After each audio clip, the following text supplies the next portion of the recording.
Alhamdulillah, wassalatu wassalamu ala rasulillah. Langsung saja, Alhamdulillah kita bisa bertemu kembali dalam acara kita gathering saat ini. Dan Alhamdulillah kita berbahagia Bapak Edi Iskandar sudah hadir di antara kita sebagai pembicara utama pada acara kita gathering kali ini. Sebelum kita memberikan kesempatan beliau untuk menyampaikan presentasinya tentang potensi wakaf, saya akan bacakan singkat CV beliau. Jadi beliau ini lulusan pertama dari Poltek Unsri, saat ini Polsri untuk kemudian melanjutkan S1 di Huddersfield Politeknik. Jadi zamannya Pak Ali Sofyan zaman setelah itu S2 di Bradford University dan S3 di American University. Dan beliau juga salah satu aktivisnya adalah pendiri dari EFT. Mungkin nanti bisa menjelaskan sedikit mungkin di sela-sela tentang wakaf. Siapa tahu ada konsultasi juga. Baik, langsung saja saya persilakan kepada Pak Edi Iskandar untuk menyampaikan paparannya tentang potensi wakaf.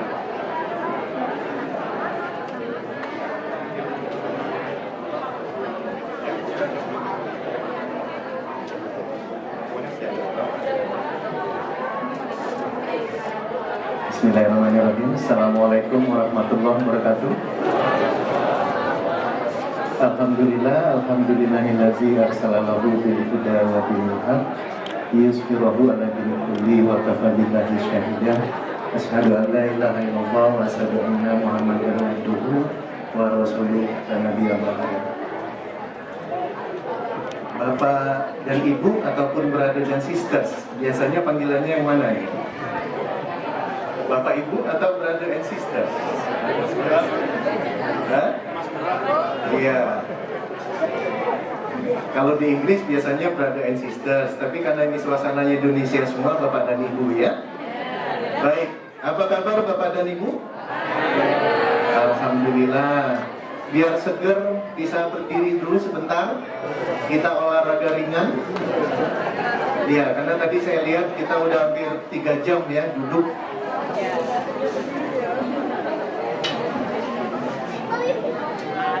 Kelihatan ya yang belakang ya. Yang belakang kelihatan gerakan yang akan saya contohkan.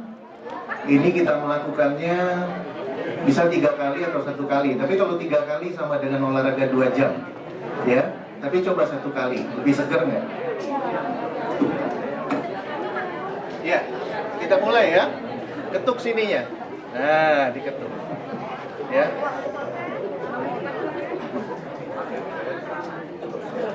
Iya, kemudian telinganya seperti ngambil wudhu tapi kayak dijewer, ditarik. Telinganya ya, diremes-remes, kemudian ditarik. Ya.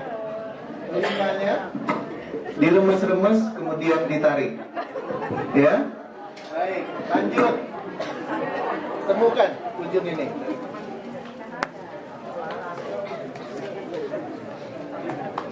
Ya, temukan ujung ini.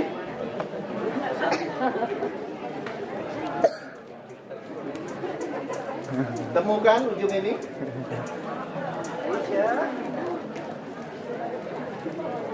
Ya, siap tepak.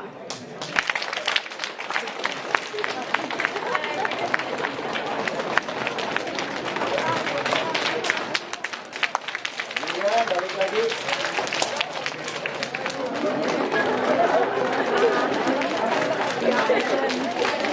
Sebelahnya.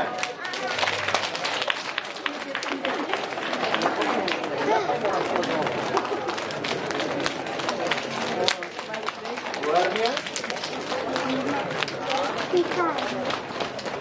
Iya, siap, siap. Apa ini namanya? Ditepak.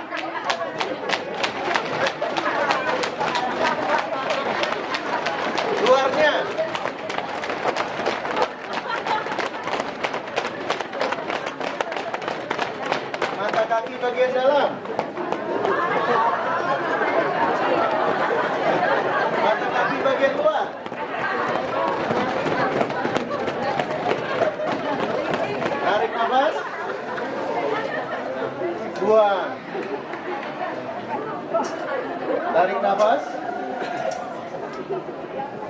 Buang. Tarik nafas.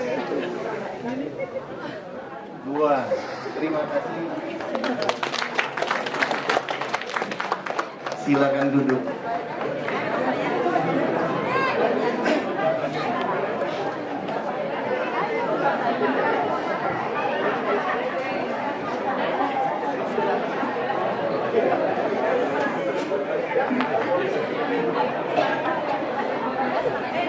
Bapak Ibu, alhamdulillah dari pagi saya sangat menikmati suasana Ibar Gathering kali ini. Mengingatkan saya 28 tahun yang lalu. Ya. Bahkan yang 27 tahun yang lalu itu di sini. Di Birmingham, cuma saya lupa.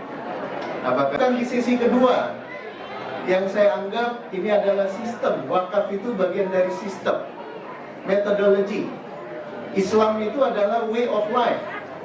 Dia adalah sistem, ya. Tetapi yang pertama sekarang ini saya akan bicarakan lebih kepada kitanya, pelakunya. Karena setiap perubahan itu selalu di dua hal ini. Apakah orangnya, apakah sistemnya. Islam dari dulu, ya, semenjak Muhammad SAW diangkat menjadi Rasul, itu sudah tetap, tapi dia cocok sampai seluruh zaman, termasuklah konsep wakaf. Walaupun tadi Pak Edi mengatakan banyak pendekatan menuju kekinian, tapi dia tetap dibahas secara syar'i, ya, tidak ditetapkan tanpa istihad yang tidak berbasis. Nah, jadi nanti saya pun ketika di sesi kedua bicara tentang wakaf, lebih banyak cerita tentang kasus-kasus. Ya, jadi tidak lagi cerita tentang landasan hukum dan sebagainya. Saat ini yang coba saya bahas sesuai dengan permintaan dari Ibar, dan saya ucapkan terima kasih kepada Mas Arief, ya, sebagai Ketua Ibar, dan juga alhamdulillah Bapak Ibu yang saya kasihi. Ini ada yang dari ujung, ya, Aberdeen, ya, ada dari Aberdeen. Paling jauh Glasgow ada? Hah? Aberdeen ada, ya. Jadi ini memang dari ujung utara sampai ke ujung selatan. Ujung selatan ada yang dari Plymouth. Paling ujung apa selatan? Exeter, ya. Alhamdulillah Bapak Ibu. Jadi topik awal kita ini adalah tentang perspektif, ya. Perspektif. Bicara perspektif, ini banyak bahasanya, ya. Ada yang bilang sudut pandang, ya, karena bahasa Indonesia perspektif itu sudut pandang. Ada juga yang bilang pola pikir, ya, pola pikir. Ada juga yang istilah bahasa Inggris yang dari kata-kata paradigm itu menjadi paradigma. Tetapi kalau kita dalam kajian Islam kita katakan fikroh, ya. Nah, ini yang kita akan bahas. Pendekatan kita melihat kepada kajian terkini, bagaimana Islam, ya, yang sudah dijelaskan dari Al-Quran dan Hadis, dan bagaimana pengembangannya yang terkini. Istilah terkini itu dalam konsep psikologi terapan, ya, itu yang saya akan coba bahas.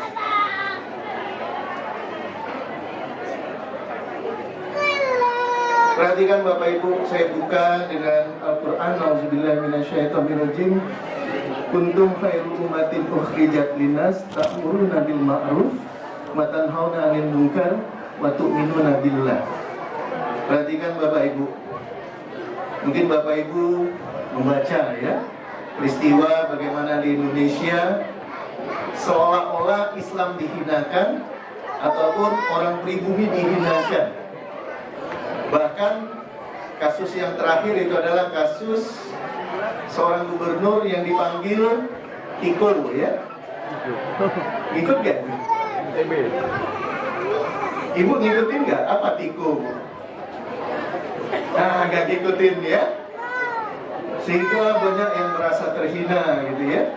Perhatikan Bapak Ibu, kita boleh marah, kita boleh emosi, tetapi kita tetap yakin Islam itu tinggi dan sangat tinggi ya.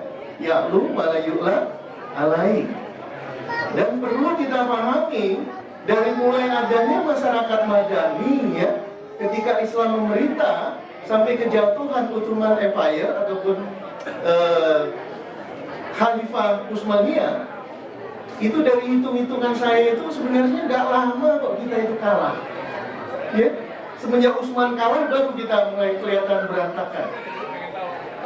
Jadi sebenarnya kalau dikatakan kita ini adalah umat yang terbaik, itu sebenarnya iya. Namun sekarang bagaimana perspektif ini dibangun ulang, dikaji ulang. Kenapa tadi Pak Edi mengatakan seolah-olah kita ini dibikin kerdil, ya, dikecilkan, dikondisikan menjadi kecil, seolah-olah tidak berdaya. Nah inilah, ini persoalan perspektif, persoalan sudut pandang. Sedangkan Allah mengatakan kita umat yang terbaik, tapi ada catatan. Ada catatan. Di sini adalah menyuruh kepada yang ma'ruf, ya, mencegah kepada yang munkar. Makanya kemarin di Indonesia pun ada dua kubu ya. Ketika ada kubu yang mencegah munkar, seolah-olah Islam nggak boleh. Nah ini yang ada satu pemahaman, ya. Tetap walaupun kita mencegah yang munkar, tetap dengan cara-cara hikmah, ya, tidak dengan kekerasan. Dan alhamdulillah, apa yang ditunjukkan mulai dari 212 sampai terakhir 313 itu sebenarnya tidak ada sesuatu yang dengan cara-cara seperti pernah diputarkan dalam video seolah-olah biadab, itu tidak ada. Ya. Nah, kemudian yang berikutnya, dan beriman kepada Allah. 3 syarat itu kita akan menjadi umat yang terbaik. Tadi saya sempat mendengar kajian terdahulu lebih bicara tentang iman dan Islam, ya. Kemudian yang kedua, dari surah Asy-Syam, ya.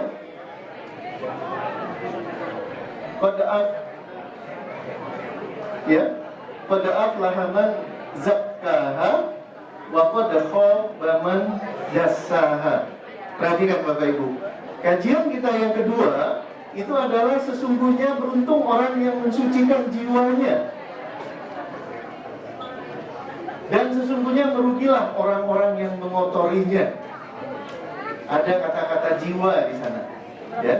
Betapa istilah-istilah ini sekarang banyak sekali kosakatanya. Kadang-kadang ketika kita mempelajari itu cukup membingungkan. Apalagi kalau saya dulu mulai belajar karena saya orang engineering, ya. Biasanya hitung-hitungan teknik mesin, kok bicara yang beginian sekarang, ya. Baik, tapi nggak apa-apa, kita coba kaji secara pelan-pelan. Dan yang terakhir saya akan sampaikan dalam konteks perspektif, itu ada hadis yang sangat dikenal, ya. Saya bacakan aja artinya. Ingatlah sesungguhnya di dalam tubuh manusia terdapat segumpal daging, ya, segumpal daging. Jika segumpal daging itu baik, maka seluruh tubuh juga baik, dan sebaliknya. Ketika ini rusak, maka yang lainnya juga rusak. Jadi dari 3 hal ini sangat menarik, ya.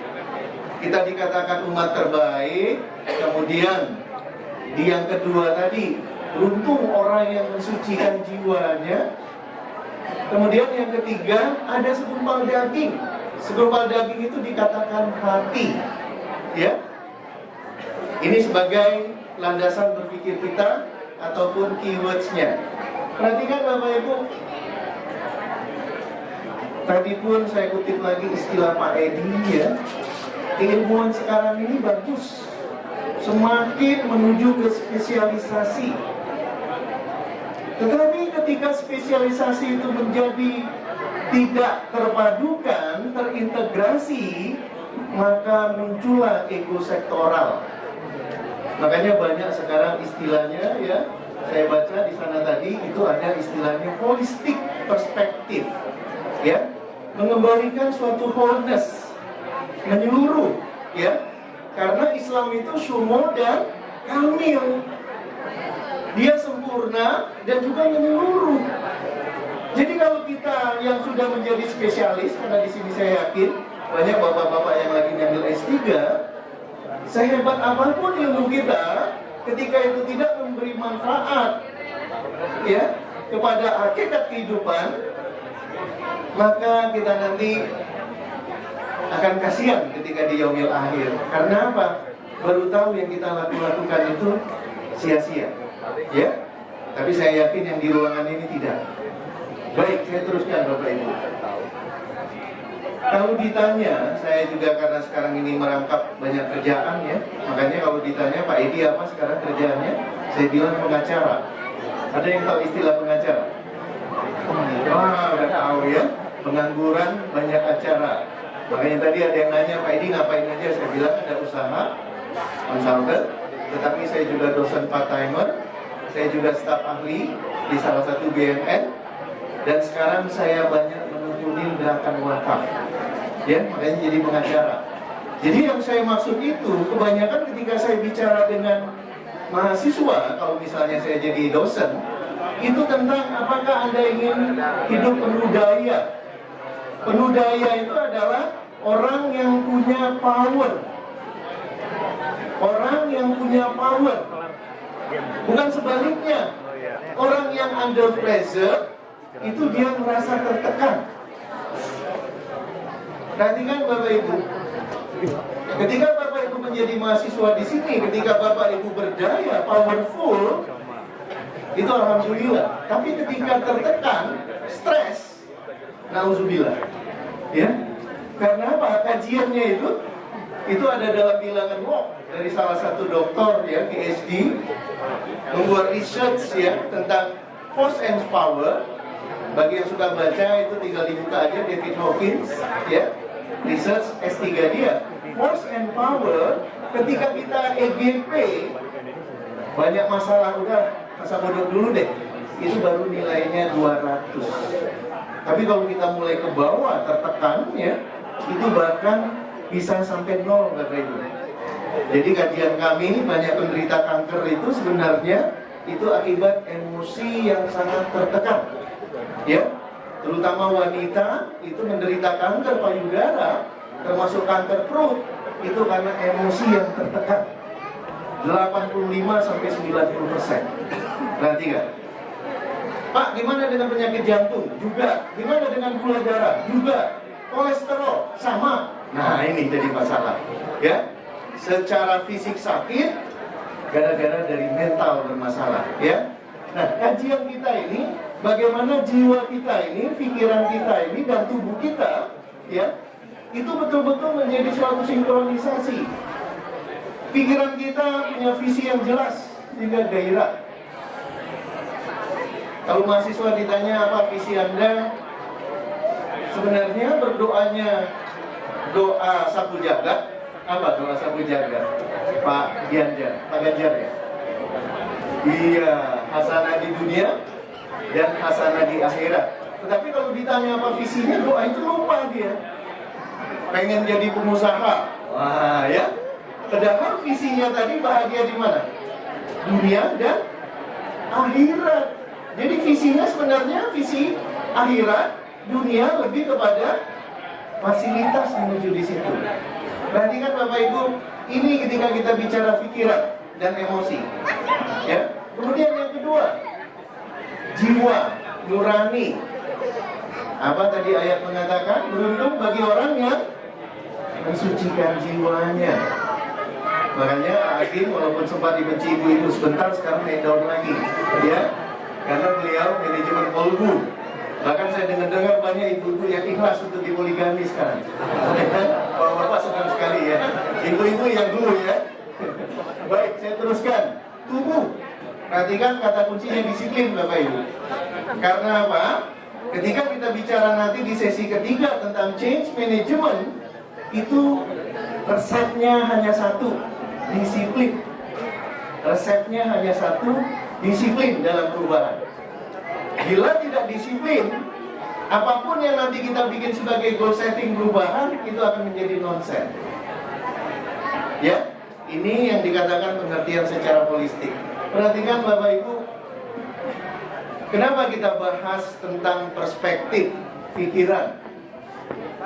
Karena dari kajian kami, berdasarkan banyak jurnal dari Harvard University, dan dari kalangan dokter naturopati.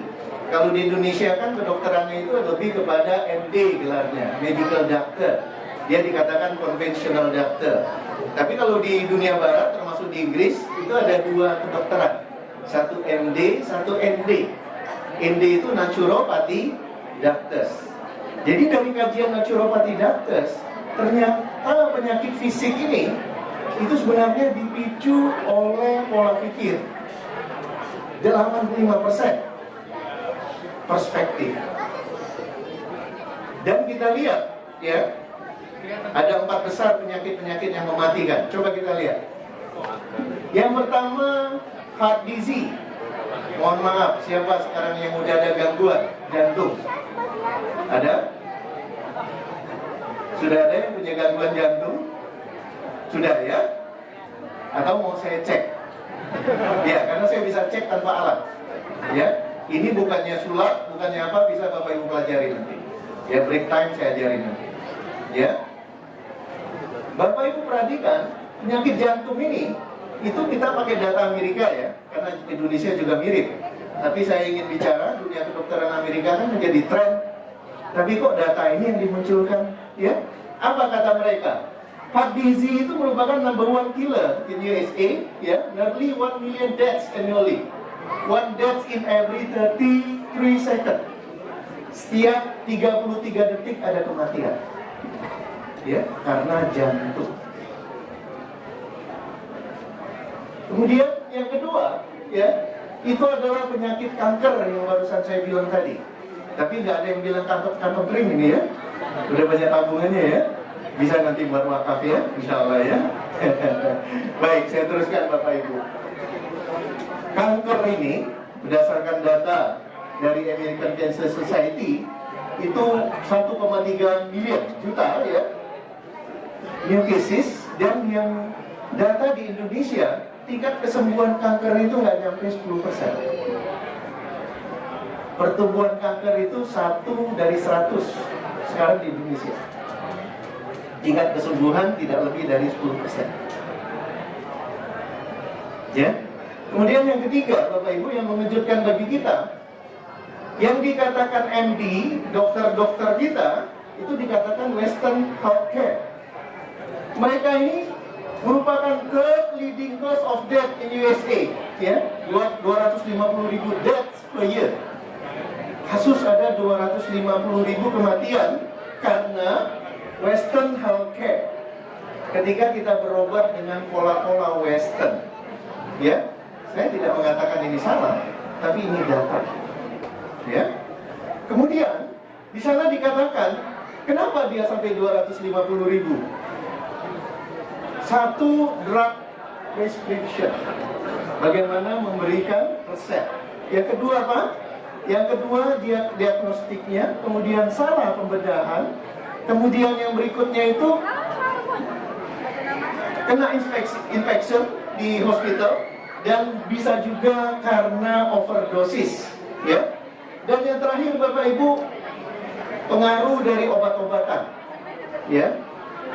Di sini dikatakan kematian yang keempat, pengaruh dari obat-obatan. Karena apa? Obat-obatan itu ya mempunyai side effect yang luar biasa. Siapa di sini yang maaf ya kena gangguan gula darah? Ada? Ada? Perhatikan ya. Itu dokter yang saya kenal ketika meresepkan obat untuk gula darah, itu dampaknya kemana-mana. Ya, itu kenapa ini yang dikatakan penyebab kematian nomor 4. Dan biasanya Western medicine ini, itu kalau orang sudah kena, katakanlah darah tinggi, ya, kemudian gula darah, apalagi yang terus-menerus minum obat, jantung katanya, ya, itu makin lama akhirnya akan menyebabkan yang lainnya yang rusak. Kenapa saya bahas ini?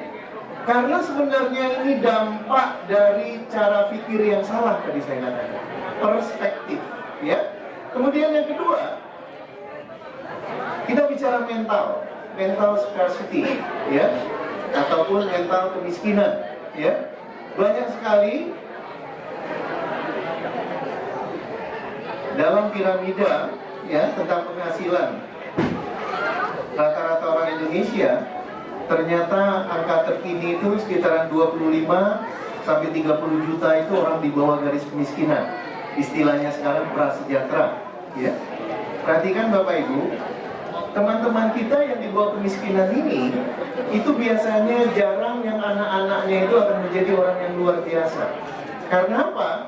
Lingkungannya mendidik yang dikatakan mental scarcity, ya.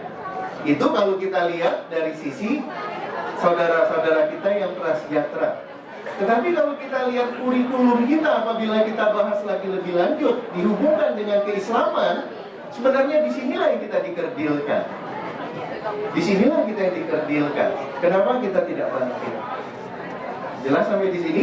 Sehingga kita simpulkan dulu sementara, walaupun ini bisa didiskusikan, bahwa kurikulum silabus kita banyak melahirkan, ya, walaupun kita S3 sekalipun, itu punya scarcity mentality, mental yang sebenarnya miskin, banyak takutnya, tidak berani, ya.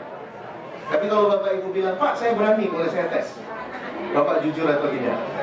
Ya, karena ada alat tesnya juga. Saya bisa tes, ya. Jadi kalau di sini nggak ada forum yang bisa bohong, ya. Baik, saya teruskan. Perhatikan Bapak Ibu, ada lagi istilah, ya, orang-orang yang tidak berani melakukan perubahan, berubah jauh lebih baik. Padahal yang dikatakan husnul khotimah itu, ya, dikatakan dalam ayat Al-Quran, dikatakan wahai jiwa yang tenang. Kalau jiwa yang tenang itu kira-kira jiwa yang bersih nggak? Ya, kadang-kadang teman kita meninggal, innalillah, semoga husnul khotimah. Apakah kita senantiasa membersihkan jiwa kita? Nah ini persoalannya. Jadi ketika not ready to change, mental block, punya penjara emosi, bahasa kerennya itu adalah psychological reversal. Kalau orang Belanda bilang kita ini sebenarnya konslet, Bapak Ibu. Cuma tingkat konsletnya itu persentasenya ada yang kecil, yang besar itu yang di pinggir jalan nggak pakai baju. Nah itu, ya. Yang kecil itu gampang, ya. Misalnya saya salaman aja nih dengan 4 orang di depan ini. Nah, ada? Iya. Baru 3. Di antara 3 ini 1 tangannya basah. Nah, ya. Dari 3 ini 1 tangannya basah. Berarti kalau kita sampling sepertiga ya tangan basah ya. Tangan basah itu konslet, Bapak Ibu. Karena apa? Dia mempunyai sifat yang gampang cemas. Segala sesuatu takut, ya. Bahkan kalau dia sudah mulai agak akut, itu bisa jadi dia kena yang dikatakan penyakit mah, ya. Jelas sampai di sini? Masih juga tengkuknya yang diserang, masih juga migrain, masih juga jantung. Nah, coba lihat urutannya kayak gitu dia. Jadi dari salaman aja kita udah tahu ada yang konslet, baru dari salaman. Belum lagi kalau kita lihat bola mata, ada ilmu namanya iridiologi. Bisa kelihatan nih orang kolesterolnya tinggi atau tidak, ya. Walaupun nggak sambil ngobrol kayak gini udah kelihatan. Kolesterol pun sebenarnya konslet, ya. Perhatikan Bapak Ibu. Nah, ya, konslet itu ibaratnya batu baterai yang saya balik. Ini kan ada cahayanya, ya. Betul ya, ada cahaya, ya. Ini kalau saya balik, muncul nggak cahayanya? Tidak. Bapak Ibu hari ini, muka-muka yang ceria itu kelihatan. Tapi yang masih berkurang durja itu juga nampak. Kelihatan gitu loh, kayak ada banyak masalah gitu ya. Apalagi ibu-ibu ya, udah kuliah, bawa anak gitu kan. Iya kalau suaminya full time, bantuin. Kalau tidak, tambah bingung lagi. Mukanya tambah kerutannya ya. Nah itu kira-kira ya Bapak Ibu. Ini yang dikatakan psychological reversal. Kenapa demikian? Diistilahkan kita punya emosi negatif. Perhatikan bahasanya emosi. Tadi dikatakan nafs. Nah, inilah bahasa psikologi. Ya, nafs berubah menjadi emosi. Nanti kita lihat di mana bagian-bagiannya. Sampai di sini udah mulai lihat nafs yang seperti apa? Yang negatif. Emosi itu mutlak dipunyai setiap manusia, ya. Bahkan Daniel Goleman ketika mengkaji masalah emotional quotient, coba membuang memori emosi yang dikatakan itu adalah ada di amigdala. Orang yang dibuang itu sudah menjadi mayat itu. Diceritakan yang sedih udah nggak nangis, diceritakan yang gembira udah nggak ketawa. Begitu emosi diperlukan. Yang dikatakan emosi negatif ini ya, itu yang kata anak muda itu lebay. Tahu lebay nggak? Lebay, berlebihan, cemburu sekali itu negatif. Coba ibu-ibu, siapa yang nggak cemburu sama suaminya?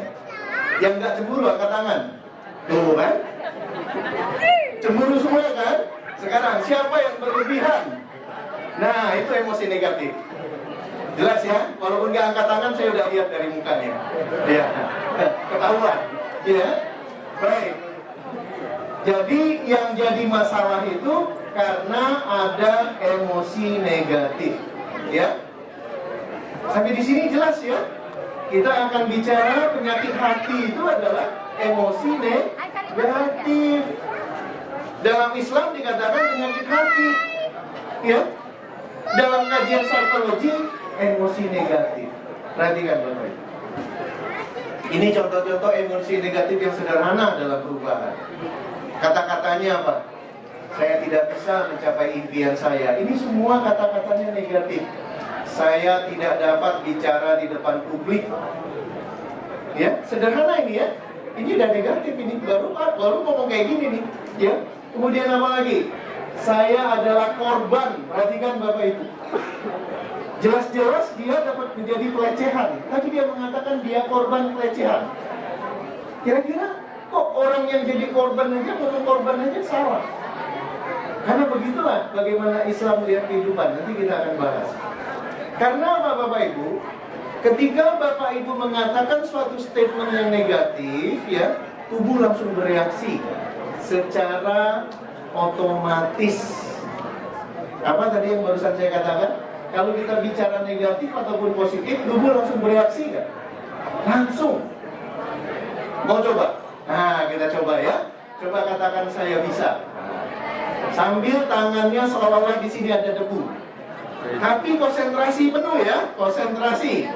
Saya katakan saya bisa sepenuh hati. Semakin konsentrasi ini semakin licin rasanya. Betul? Gesekannya semakin licin? Setuju? Katakan saya tidak bisa. Kesep nggak? Kesep, ya. Katakan saya sayang sama suami atau saya sayang sama istri. Iya, licin nggak? Licin. Katakan saya cemburu sama suami. Iya, ya. Saya cerdas. Licin? Licin. Katakan maaf ya, saya on. Kesan nggak? Itu dia, ya. Nanti kalau mau tahu gimana cara bekerjanya, nanti kalau ada waktu lebih saya jelaskan, ya. Perhatikan Bapak Ibu, ini yang dikatakan psychological reversal. Kalau saya lagi training para PNS, ini jadi nama penyakit ini Bu, mental Bu, ya. Pak, ya siapa PNS di sini? Misalnya kudis, kurang disiplin, ya. Kemudian kurang rapi, ya. Ada di sini. Bisul katanya. Biasanya cuma usul, ya. Pas disuruh kerjain nggak mau, karena apa? Pak, kalau banyak usul saya terus yang disuruh. Padahal itu yang bagus sebenarnya. Ya, semakin kita banyak kerjaan, semakin banyak amal soleh yang kita buat. Ya. Yang lain cuma duduk, ya nggak apa-apa dia nggak bukan duit amal soleh. Ya kan? Baik. Ada lagi yang dikatakan ginjal. Apa ginjal di situ? Apa ginjal? Gaji ingin naik tapi kerja lelet, ya, lambat. Ini cuma istilah kita aja nih kalau lagi kita latihan dengan teman-teman PNS. Ini banyak penyakit kayak gini. Mereka kalau di list, Pak, dari sekian itu berapa Pak? 70% Pak ini kan? Ya, ini akibat perspektif. Akibat apa Bapak Ibu? Perspektif. Ya, nah ini yang mau kita benahi. Tapi sebelum itu kita lihat dulu, telah dulu. Kenapa demikian? Untuk memotivasi kita agar kita mau berubah, coba kita lihat kajian terkini, ya. Karena ada sahabat saya, Pak Nofri, itu kalau ada apa-apa minta bukunya Pak Edi. Sayangnya buku saya itu banyak audio tape, ya. Jadi nanti kalau Pak Nofri mau, siapin sekian giga, ya. Baik itu dari yang saya katakan ini Brian Tracy, ya. Kemudian ada juga dari Anthony Robbins, banyak ya. Nanti Pak Nofri ya. Bagi yang lain juga bisa. Ini saya ambil dari Brian Tracy. Perhatikan. Kita lihat kajian terkini, tapi tetap dia basisnya Islam, ya. Perhatikan. Dikatakan di sana suatu yang dikatakan human potential. Jadi kita itu akan menjadi diasah akan menjadi baik. Potensi itu apabila diasah akan menjadi kompetensi dengan catatan apa? Memperhatikan formula ini. Ada yang dikatakan inborn attributes, ada yang dikatakan acquire attributes, ada yang dikatakan attitude. Perhatikan Bapak Ibu. IA dengan AA plus nggak? Ya, kenapa kira-kira itu? Artinya kalau kita bicara kita ini punya bibit, ya bibit genetik, dia IA, ya, dia faktor genetika. Kemudian ketika kita belajar ini, termasuklah Nadia Diki Gathering ini, kita acquire something kan, mendapatkan pengetahuan kan. Tapi ketika kita tidak amalkan, sebenarnya ini juga nothing. Gak ada apa-apanya. Karena apa? Ketika kita amalkan ada perubahan inilah yang dikatakan attitude. Ya, attitude, sikap pun sebenarnya dia masih dalam pikiran itu. Sebenarnya ada kata-kata yang lebih baik lagi. Apa? Behavior. Apa? Akhlak. Ya. Nah ini yang kita harapkan perubahan itu. Karena apa? Behavior ini yang akan menjadi faktor kali. Disitulah human potential apabila berubah ya dari sikap dan perilakunya, di situ dia akan menjadi untung apa tadi yang dikatakan dalam surat yang kita baca tadi, untung khairun ummah. Tapi kalau kita tidak berubah menuju akhlak yang baik, tidak sesuai ketika ada salah satu sahabat menanyakan bagaimana pribadi Rasulullah, apa kata Aisyah? Al-Quran yang berjalan. Kira-kira itu implementasi nggak? Nah, di sini poinnya. Perhatikan Bapak Ibu. Kalau kita sudah memaknai ini, maka ya kita mulai melihat kenapa orang berperilaku A, kenapa orang berperilaku B. Perhatikan, ya. Dalam kajian psikologi dikatakan demikian. Semua kejadian yang dikatakan external event, semua kejadian, perhatikan, termasuk ketika kita sudah ditiupkan nyawa dalam perut ibu kita, semua kejadian itu sudah direkam. Apa Ibu? Sudah direkam. Jadi ketika kita sudah mulai ditiupkan nyawa, maka semua peristiwa yang terjadi di lingkungan kita, mulai dari bagaimana perasaan ibu kita, dia tertekan atau dia bahagia, dia rajin baca Quran atau rajin nonton film India, ya kan? Atau sinetron, ya? Ya, dia rajin sholat malam atau sholat malam terus mendekur, ya? Itu pengaruh ke anaknya. Semua itu berpengaruh. Itu kenapa dulu ada kajian di tahun 90-an anak kecil yang dapat doktor dari Inggris, yang dari Iran, Hussein Atamimi, ya? Pernah baca? Karena apa? Usia 4 tahun sudah hafal Al-Quran, usia 10 tahun dites di sini, ya, kalau nggak salah di Reading University, dapat nilai 92, dapat gelar doktor honoris causa. Karena apa? Setiap ditanyakan sesuatu selalu dijawab dengan ayat. Karena apa? Ibu bapaknya sudah biasa mendengungkan Al-Quran semenjak dalam perut. Ketika diajarkan anaknya begitu mudahnya. Makanya dalam kajian psikologi yang dikatakan golden age itu adalah sebelum 5 tahun. Nah kalau golden age itu emas 24 karat turun menjadi 20 karat sampai 14 tahun. Kalau sudah 14 tahun dia tidak golden age lagi, ya. Jadi kalau ingin didik anak itu sampai 14 tahun itu masa keemasannya, ya. Nah, ini yang kita bicarakan ini kebanyakan dalam kajian psikologi ini dikatakan perannya panca indera, Bapak Ibu. Perannya apa? Panca indera, visual, penglihatan, ya. Kemudian auditory, ya. Auditory apa? Ada yang mendengar istilah auditory? Pendengaran.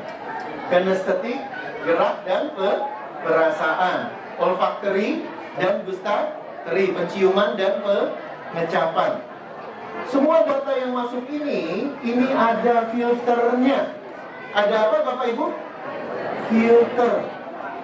Di sini nanti kajian kita, kalau dalam kajian Islam, itulah yang dikatakan kolbu. Apa tadi? Kolbu. Kalau dalam kajian dunia kedokteran, psikologi, dia dikatakan RAS, Reticular Activating System. Ya. Dan filter ini, dia itu perannya seperti antena. Jadi kalau hati kita ini selalu aja ingat Allah, itu Allah yang ingat kita.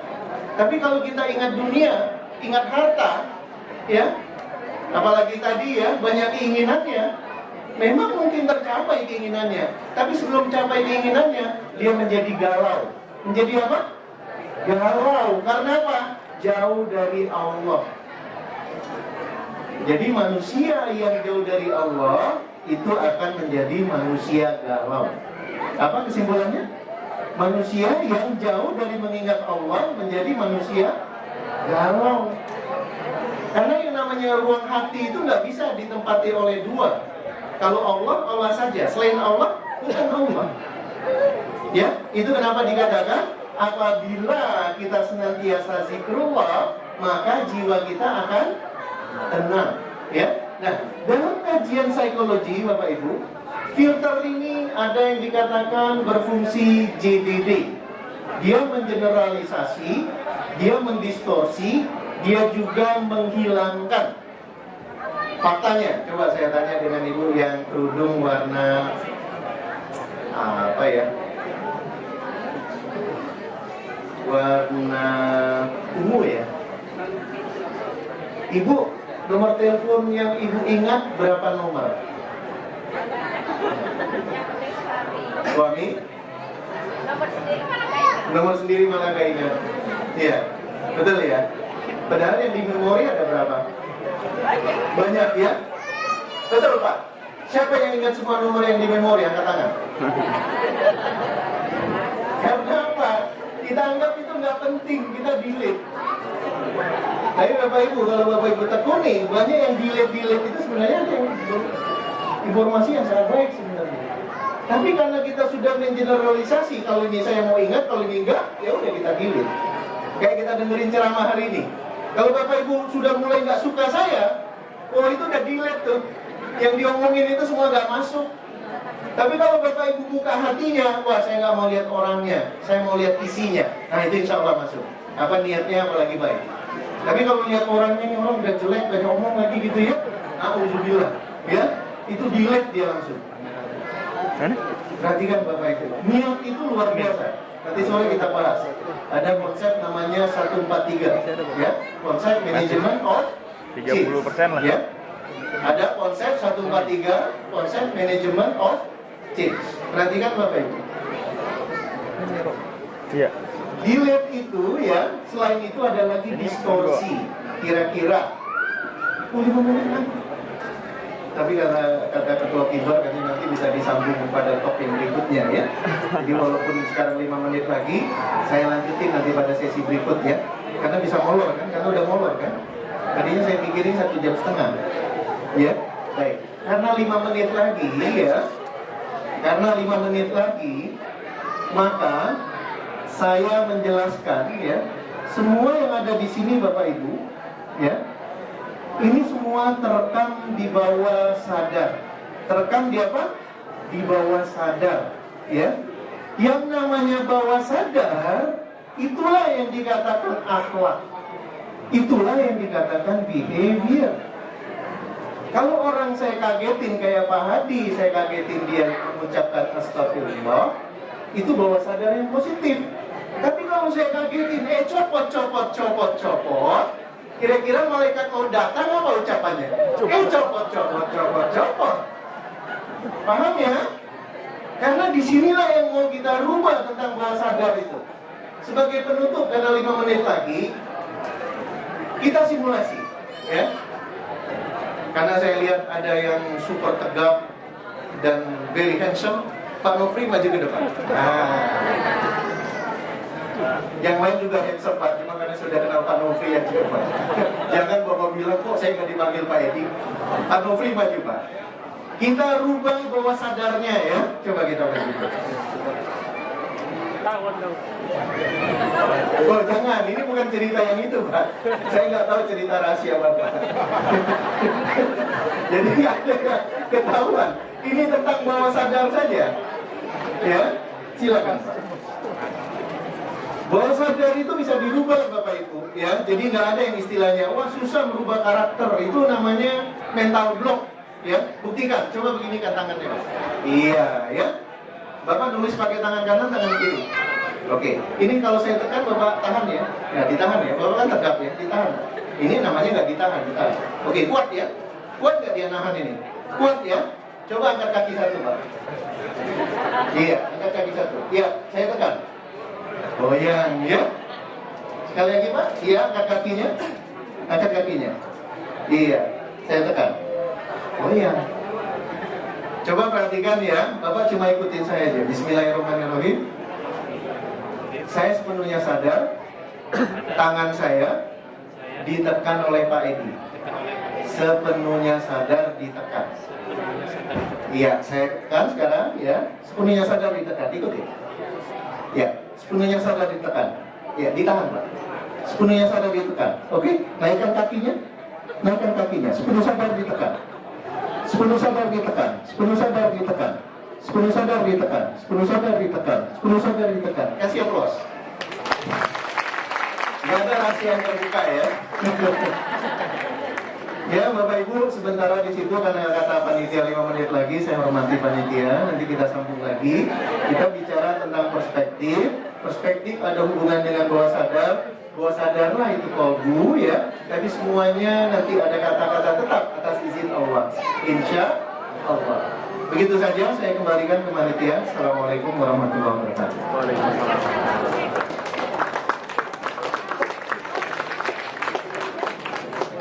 Terima kasih banyak Pak Edi atas pemaparan tentang perspektif yang sangat menarik. Kita punya waktu sampai 1:15 untuk tanya jawab. Iya. Sampai jam 1? Oh tadi saya pikir kamu ngomongin. Baik, kalau begitu sampai jam 1 berarti ada sekitar 15 menit. Silakan yang mau bertanya mungkin dari ibu dulu ya.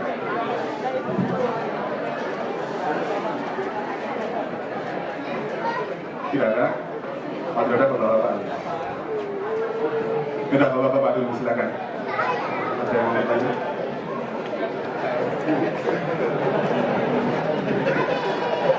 Ini kelihatannya takut mau bertanya Pak.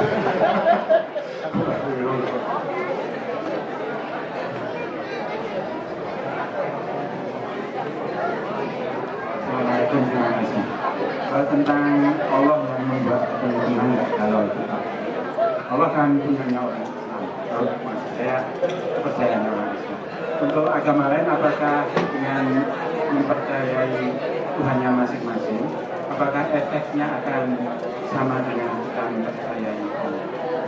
Terima kasih. Langsung dijawab atau beberapa pertanyaan dulu langsung. Baik, Pak siapa tadi namanya Pak?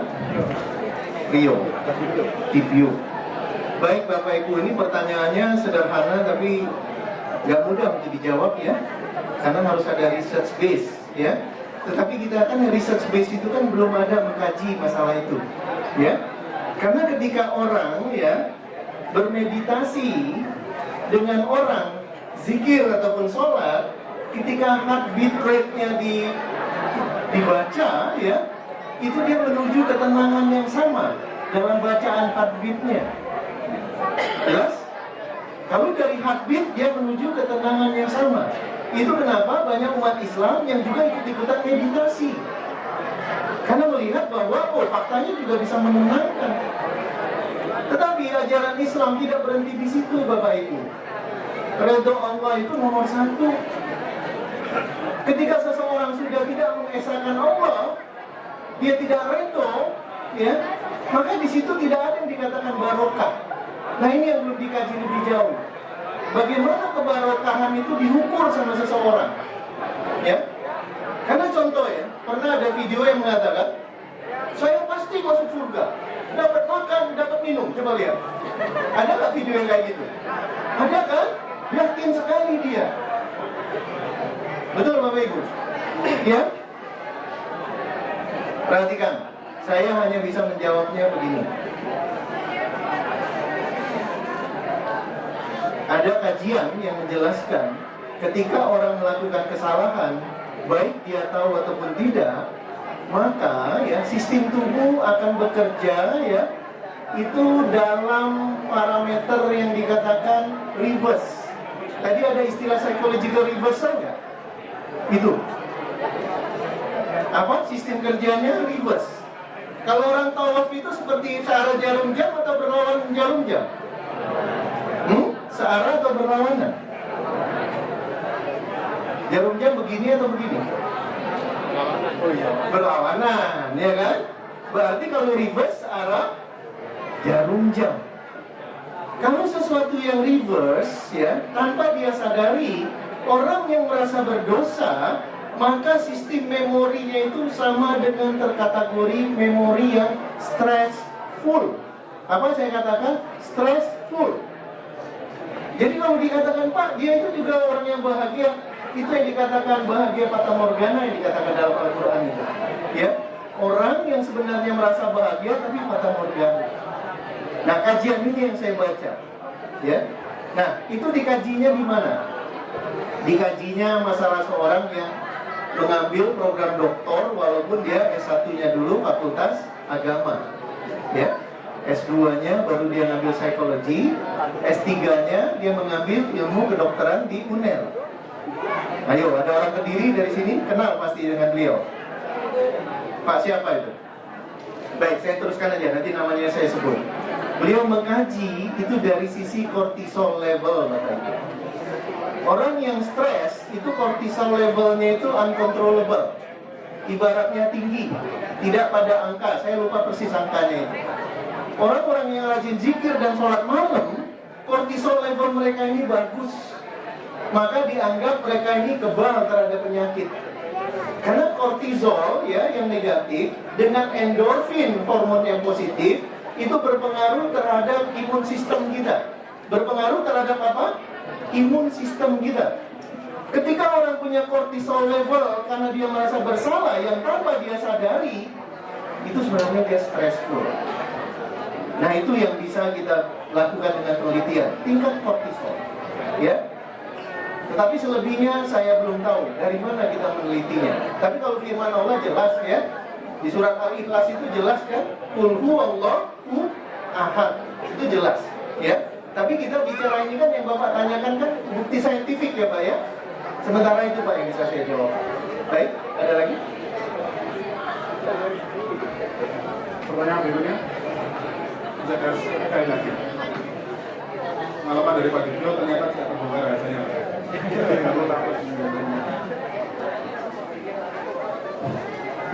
Kayaknya udah pada lapar.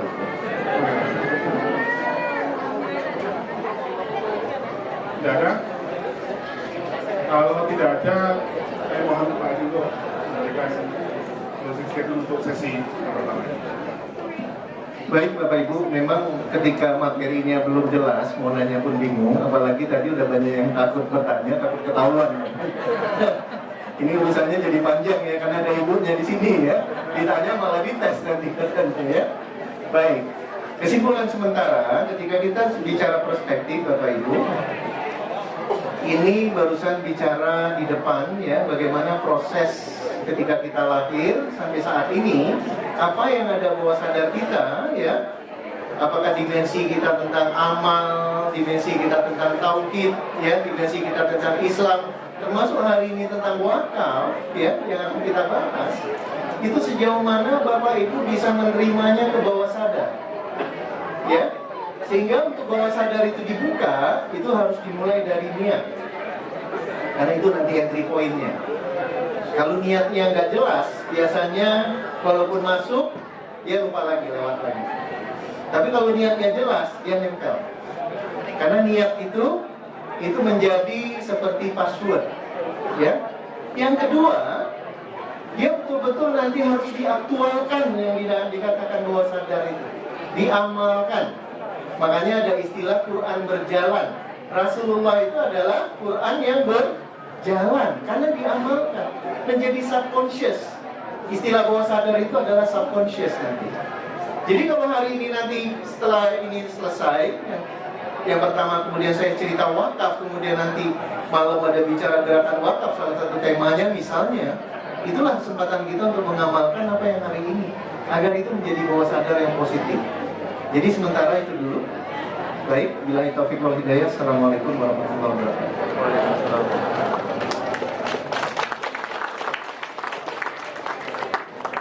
Baik Bapak Ibu sekalian, demikian sesi pertama. Sebagai penutup, mohon maaf bila ada kekurangan dan kesalahan. Selanjutnya saya kembalikan kepada MC. Dan satu kali penutup, Assalamualaikum warahmatullahi wabarakatuh. Waalaikumsalam. Kami ucapkan terima kasih kepada Pak Edi dan Pak Hadi untuk sesi pertama. Dan ada kabar gembira, bagi penanya, panitia menyediakan door prize, makanan khas Indonesia. Oleh karena itu kami mengundang Pak Mansur dan Pak Dibio untuk hadir ke depan untuk menerima door prize dari panitia. Monggo hadir ke depan. Kemudian mengundang Pak Arif untuk menyampaikan door prize tersebut. Oh, Pak Hadi dan Pak Edi, mohon bisa menyampaikan door prize ini. Door prize-nya adalah makanan khas Indonesia. Ini fresh tempe. Ya. Yang pertama, tahan dulu Pak, biar dia foto dulu.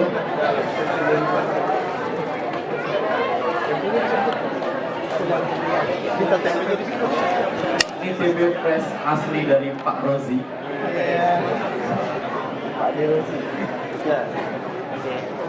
Kemudian yang kedua dari Pak Hadi untuk Pak Mansur.